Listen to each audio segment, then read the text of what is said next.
یکی هست تو قلبم که هر شب واسمون مینویسم اون خوابه. نمیخوام بدونن واسمونه چقدر به من این همه میتابه. یه کاغذ یه خودکار دوباره شده همدم این دل دیوونه. یه نامن که خیزه بارتش که با کسی بازم اونو نمیخونه.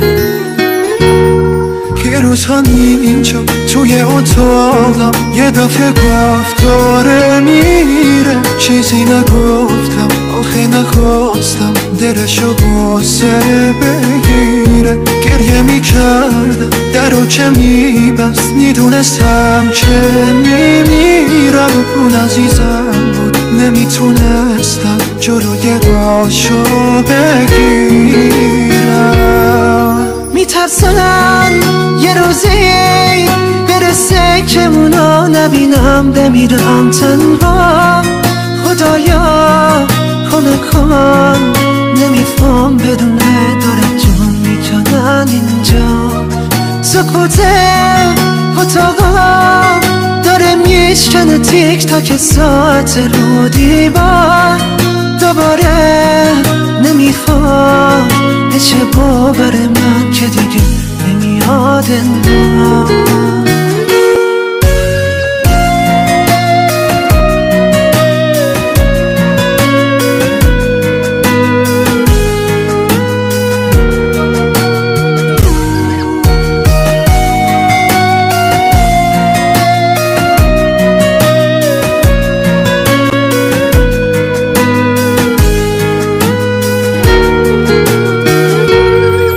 روز همینجا توی اتاقم یه دفعه گفت داره میره. چیزی نگفتم آخه نخواستم دلشو بازه بگیره. گریه میکردم درا چه میبست میدونستم چه میمیرم. اون عزیزم بود نمیتونستم جلوی راشو بگیرم.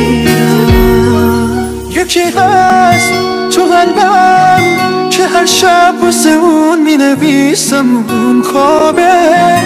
نمیخوام بدونم واسه اونه چقدر به من این همه بیتابه. یه کاغذ یه خودکار دوباره شده فهمدم این دل دیوونه.